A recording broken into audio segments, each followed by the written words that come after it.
नवरात्रि साधना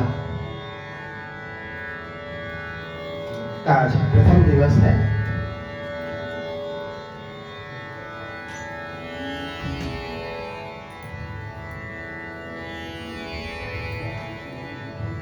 लगभग 15-16 साल पहले की बात है।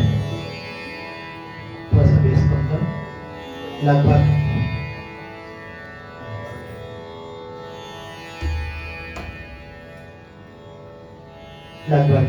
15-16 साल पहले की बात है। हाँ, जब इस कार्यक्रम की संकल्पना अपने आप ही सृजित होती चली गई।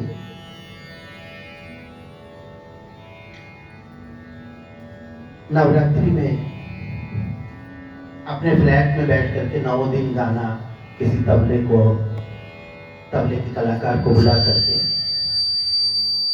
ये होता रहा है। ध्यान में आया कि कुछ विद्यार्थी भी आए तो बैठ के सुनते। उस शुरुआती दिनों में अभी यहाँ पे संभवतः तन्वी ही है जो बिल्कुल शुरू से इस पे जुड़ी हुई नहीं।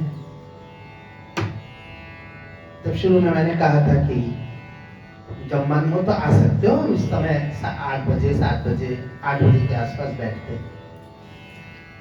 तो तन्वी आने लगी।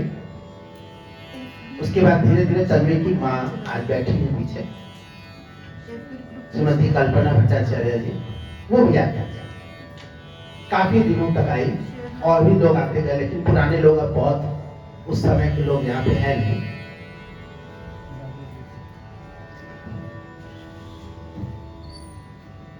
और उसके बाद धीरे धीरे उस समय भी किशोर भैया आते ही थे अक्सर, और भी लोग आते थे।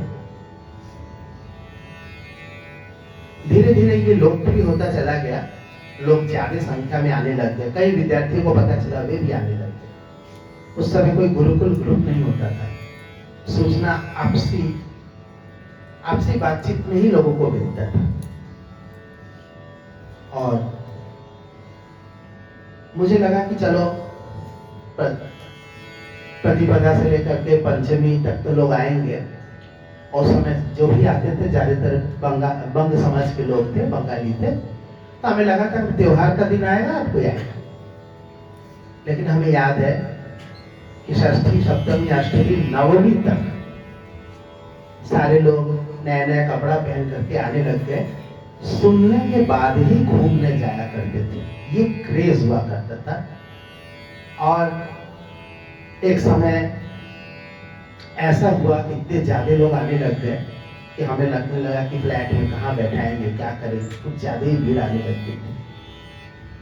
लेकिन धीरे धीरे ये स्थान हम लोग के पास आ गया और हमने नवरात्रि के साधना को शिफ्ट कर दिया यहाँ नीचे हॉल में। उस समय आपको पहले ही बता दें, ना तो एसी था ना माइक्रोफोन था।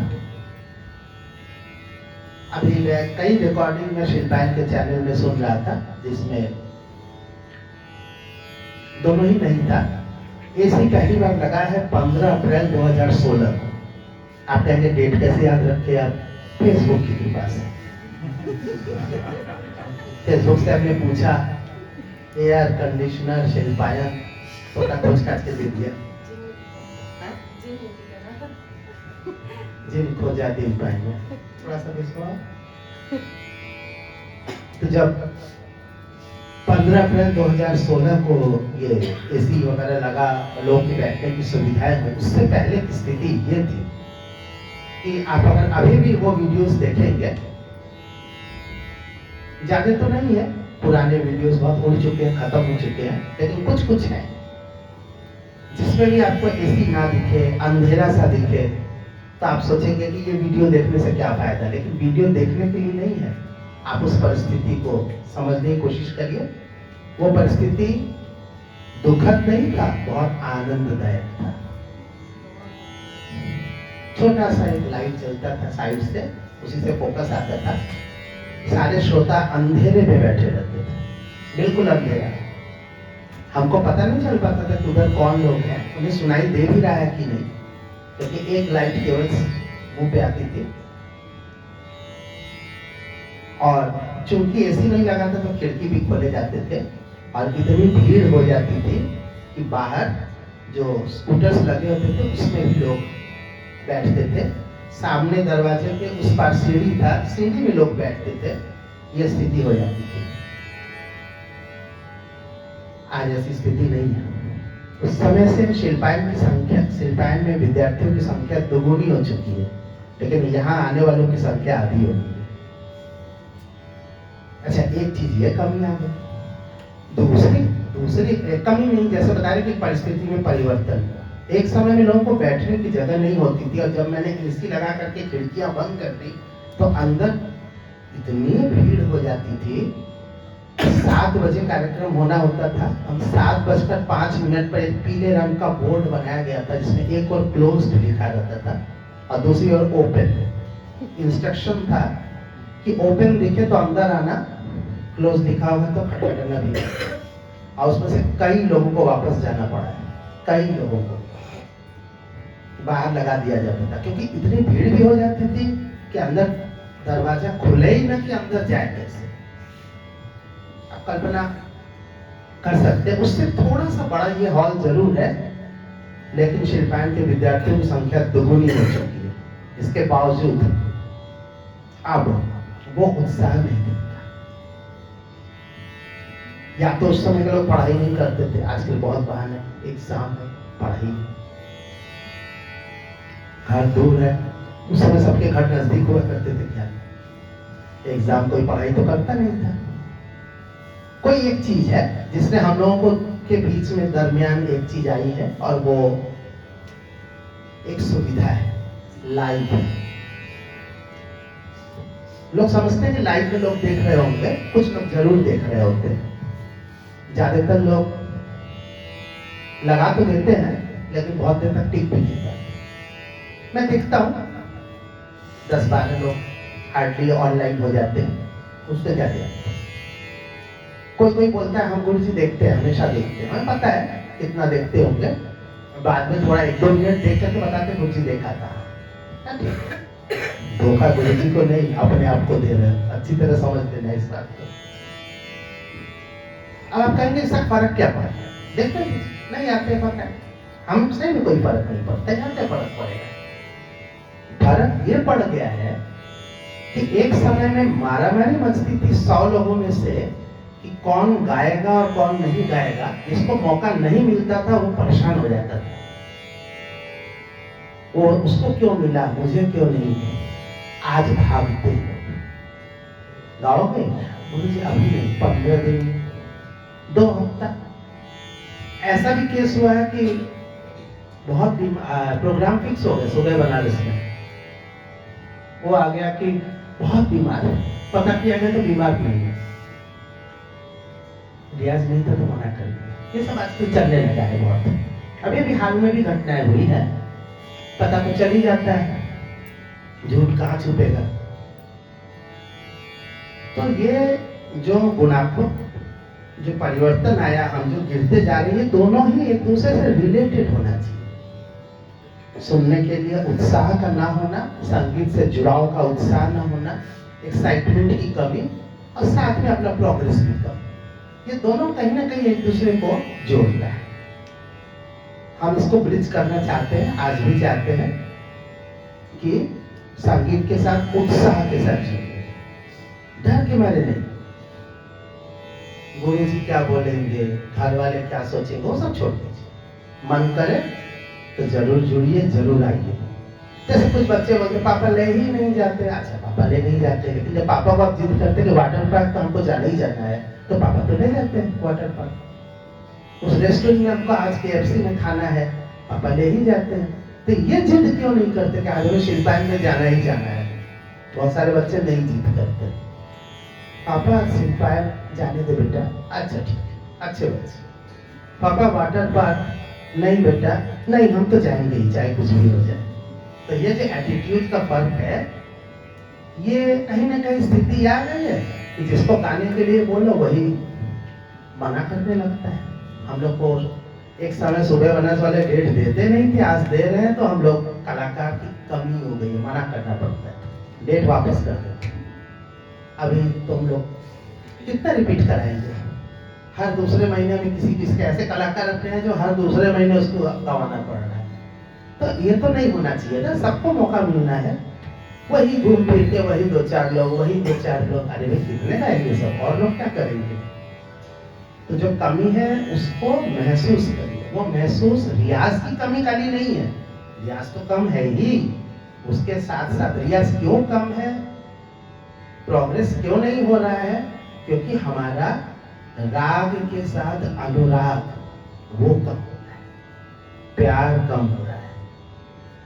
लोगों में संगीत का प्यार का दिखावा हो रहा है। लोग गा करके बता देना चाहते हैं कि हम गवैया बन चुके हैं।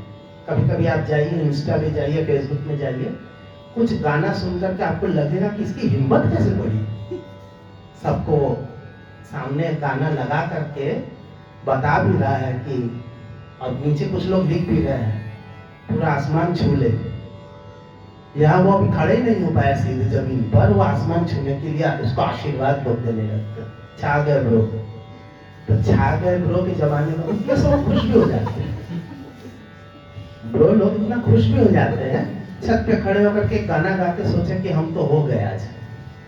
तो इतना जल्दी एक्सेप्टेंस, इतना जल्दी अच्छा, उसमें बुराई नहीं है, आपको गाना आता था गाइए, कौन मना किया है, लेकिन गाना उसको ढंग से पेश तो करिए।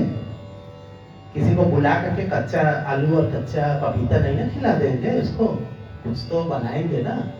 तो बनाने की जहमत नहीं उठाना है, पड़ोस देना है खाली, ऐसे कैसे चलेगा? तो उसके लिए जरूरी है रियाज। अब रियाज का मन नहीं होता है, ये बड़ी दिक्कत है, मन नहीं करता रियाज करने का। ये जो मन नहीं करता है, इसको कैसे ठीक किया जाए? तो मन को ठीक करने के लिए संगीत से आप जोड़िए उसको। तो जुड़ेगा कैसे भाई? जब सुबह उठ करके आप सुनेंगे कुछ अच्छा, कुछ एक अच्छा गायन सुनेंगे, मान लीजिए कल आपने जो राग सीखा है उसको किसी सुनिए, तो सुनेंगे तो अंदर से वो फिर उत्पन्न हो जाएगा एक शौक। उस शौक को अंदर से पैदा करना पड़ता है। इस शौक को जब पैदा किए रहेंगे तो एक जगह जाने के बाद वो आपको रियाज के लिए खुद ही आपको प्रेरित करेगा। ये प्रेरित करना एक जगह पे जा करके ऐसा कर देता है कि आदत बनाता है रियाज का, जिसपे आपको लगेगा कि रियाज नहीं किए या गाना नहीं सिखाए या गाना नहीं गाए, कुछ भी मतलब संगीत से ना जुड़े, तो तुरंत आपको महसूस होगा कि आज का दिन खाली जा रहा है, मजा नहीं आ रहा है। तो यहाँ तक उसको पहले पहुंचा दीजिए, बाद में आगे काम होता रहेगा। तो इन सब के में एक बहुत बड़ा कारक है सुनने जाना। जब आप सुबह आएंगे, किसी हंसिका का सुनेंगे, किसी रागिनी मैम का सुनेंगे, तो आपको कहीं ना कहीं से आपको लगेगा कि हाँ, हमको संगीत से जुड़ाव हो गया। कंपटीशन में नहीं, वो अच्छा गा रही है, हम नहीं गा रहे हैं, ये सब कोई कंपैरिजन की जरूरत नहीं, कंपैरिजन नहीं, कंपटीशन नहीं, किसी प्रकार की और कोई बातें ही नहीं। बस इतना है कि हमको गाना सुने, हमको गाने का मन, बस इतना। ये जो स्वाभाविक अनुराग है उसको अंदर से जगाना पड़ता है। इस जगाने को बनाए रखिए। जमाना बहुत खराब आ रहा है, आप अगर थोड़ा सा गौर करेंगे तो आप देखेंगे कि हम लोग फिजिकल और मेंटल दो तरह की यातनाओं से गुजर रहे हैं। हम कहेंगे यातना, इस शब्द का प्रयोग क्यों किया गया? यातना और एक वेदना, वेदना, पीड़ा, कष्ट, ये किसी को हो भी सकता है, लेकिन ये अंदरूनी बात है। यातना होती है बाहर से जब होता है, कोई आपको यातना देता है, यातना अंदर से उत्पन्न नहीं होती। तो फिजिकल यातना है, रोज एक वायरस आके खड़ा हो जाएगा आपके दरवाजे पर। मेंटल यातना क्या है? जगह जगह आप इतनी बुराइयां देख रहे हैं, लोगों को मरते देख रहे हैं, युद्ध में तरह तरह की घटनाएं आप देख रहे हैं, उन सबको देखते हैं तो आप कहीं ना कहीं से विचलित जरूर होते हैं। ऐसे वीडियोस के ऊपर लिखा रहता है कि आप जो देख रहे हैं स्पेक्टेटर्स डिस्कशन, उसमें आपको देखना है तो देखिए, आप अपनी रिस्क से देखिए, आपको अच्छा नहीं भी लग सकता है। बहुत ही गंदे वीडियोस आते हैं, गंदे इन सेंस वो हकीकत है, वो हकीकत है, कोई गलत नहीं है। बहुत कष्ट है दुनिया में, अब कौन सा देश अच्छा कर रहा है, कौन सा बुरा कर रहा है, ये बड़ी बात नहीं है। कौन सा देश जीतेगा, ये भी बड़ी बात नहीं है। हो सकता है ये वाला देश जो आक्रमण कर रहा है अभी, वो जीत जाए। उससे पहले जिसने आक्रमण किया हो सकता है वो जीता हुआ हो, या उससे पहले इसने जीता हो, उससे पहले वो जीता हो। इतिहास है, भूगोल है। हार कौन रहा है? हार रही है मानवता, ह्यूमैनिटी हार रही है। क्योंकि जितना भी युद्ध हो रहा है, चाहे वो कहीं पर भी हो रहा हो, वो जो मरने वाले हैं वो इंसान है।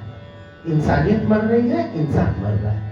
बाकी कौन सी सेना जीती, कौन सा देश हारा, कौन सा धर्म क्या हुआ, क्योंकि ज्यादातर लड़ाइयाँ तो धर्म आधारित हो गई है।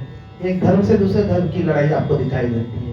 धर्म का काम ये नहीं होता है। लेकिन जितना भी युद्ध हो रहा है, आप गौर करके देखिए, कहीं न कहीं पर राष्ट्रीयता, अति राष्ट्रीयता और अति धार्मिकता, या इनको स्यूडो भी कह सकते हैं, स्यूडो राष्ट्रीयता और स्यूडो धार्मिकता, इन्हीं के चलते सारा कुछ हो रहा है।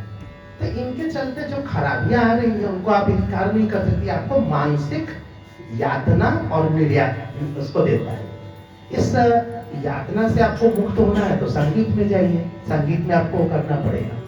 दूसरी ओर जो ये फिजिकल वाली है ना, ये भी कोई बहुत आसान नहीं है। अभी थोड़े दिन पहले कोरोना से कौन नहीं था जो परेशान ना हो गया हो। सबके घर में, सबके पास कोरोना पहुंच गया और उसने पूरे मानवता को रुला के छोड़ दिया। ज्यादा दिन की बात नहीं है, देखते देखते 2-3 साल के अंदर की पहले की बात है। अभी एक छोटी सी बीमारी आ गई है बनारस में, और लगभग हम समझते कि सभी को, शायद ही कोई इक्का दुक्का लोग होंगे जो कहेंगे कि नहीं हम बच गए, बहुत ही कम। ज्यादातर लोगों को थोड़ा बहुत जरूर हो रहा है। तो अभी है, आज पीड़ित थी बहुत ज्यादा कल तक, किसी तरह से हिम्मत करके आज गई। 102 बुखार कल भी था, लेकिन उसी में हिम्मत करके आज गई। हमने से कहा था कि नहीं, वैसे बदले में किसी को बोलते तो गा भी देता, ये तैयार हो गया था। मोनी खुद से बोली कि हम गा दे। हमने कहा कि हिम्मत तुम करो, 15 मिनट ही गा दे। 45 मिनट में इसको 15 मिनट लग रहा था। तो उसकी हिम्मत देख के हमें भी हिम्मत पड़ी, क्योंकि मेरी भी हालत अच्छी नहीं है।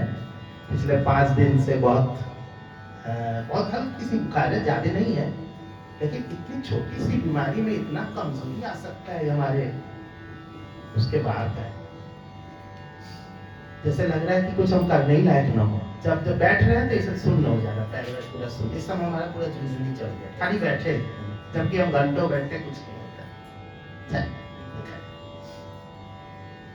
तो ये फिजिकल और मेंटल 2 तरह की यातनाओं के दौर से हम लोग गुजर रहे हैं। इसमें से संगीत को अगर आपको बचाए रखना है तो उसमें शामिल कीजिए। जितना शामिल होंगे उतना आपको आनंद मिलेगा, उतना आपको राग संगीत से जुड़ने का मौका मिलेगा। और नहीं सीखते रहिएगा, आगे बढ़ना बहुत मुश्किल है। प्रोग्रेस के लिए इन चीजों का आप हटा नहीं सकते। वायरस को रोकना तो डॉक्टरों के बस में भी कम रह गया, देख रहे हैं। तो हम लोग क्या रोकेंगे, तो हम लोग क्या रोकेंगे? बीमार होना ही है, इम्यूनिटी बढ़े तो काम हो जाएगा। दूसरा ये मानसिक यातना है जो हम लोग घर पृथ्वी में घटती हुई जितनी भी चीजें हो रही हैं उनको देख रहे हैं। मानवता जो चारों ओर घटित हो रही है उनको देख करके मानवता के साथ, तो उनके बीच में से अपना रास्ता निकालना है। जो खूबसूरती का रास्ता है वो है कला का, सौंदर्य का, राग का, संगीत का, स्वर का, ताल का। उसमें हम लोग थोड़ा थोड़ा अपने आप को प्रवृत्त रखें, और नहीं तो जीवन को खराब और अच्छा बनाना ये किसी और के हाथ में नहीं है, अपने ही हाथ में है। जैसा चाहेंगे वैसा होगा। इस बार हम कुछ तरह तरह की परिस्थितियों से, एक्चुअली हमारे यहाँ पेंट लगा हुआ है। हमारी बीमारी का दूसरा रीजन है, इनका दूसरा है। पिछले करीब महीना भर नहीं होगा सर, 20-25 दिन से ऊपर हो गया पेंट लगा है। और हमको बहुत एलर्जी, थोड़ा शरीर में वो अजीब सी हमको होने लगता है। लेकिन अब जाए तो जाए कहाँ, घर में ही पेंट लगा है, तो बहुत ज़्यादा दिक्कत में है। हम परेशान हो ही रहे हैं, लेकिन चलो चल रहा है उसी में सब कुछ। और यही होते होते जो ना ज़्यादा गले में इन्फेक्शन हो जाने की वजह से हुआ है। ये मेरे ख्याल से वायरस का नहीं है मेरा, पता नहीं किस चीज से बीमारी, इस बीमारी। तो कुछ अलग से कुछ मैं नहीं तैयारी कर पाया हूँ, जो कुछ भी है वही इस बार गाऊंगा। हमें नहीं लगता कि कुछ नया या कुछ सृजन का सोच भी पा रहा हूँ, क्योंकि जब भी कुछ सोचने का कोशिश करता दरवाजे पर एक पेंट वाला खड़ा होकर के कह दे, तो वो वैसे तो नहीं हो सकता।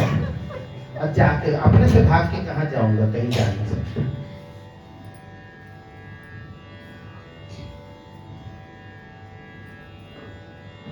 आज वैसे हम गाएंगे कम, इन्हीं से गवाएंगे ज्यादा। इन्हीं के लिए पेंट हो रहा है ना, पेंट तो इन्हीं के लिए हो रहा है।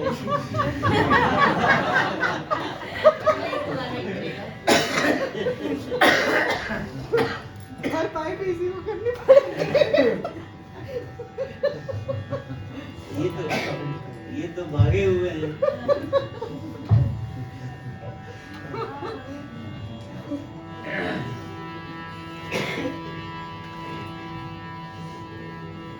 राग राजेश्वरी, यहाँ पर बहुत सारे लोग पहले ही गा चुके हैं, मैं तो गाया ही हूँ।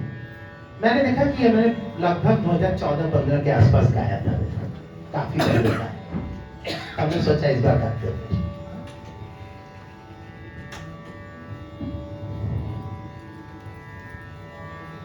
आगे शुरू कर। ये माइक ऑन नहीं है?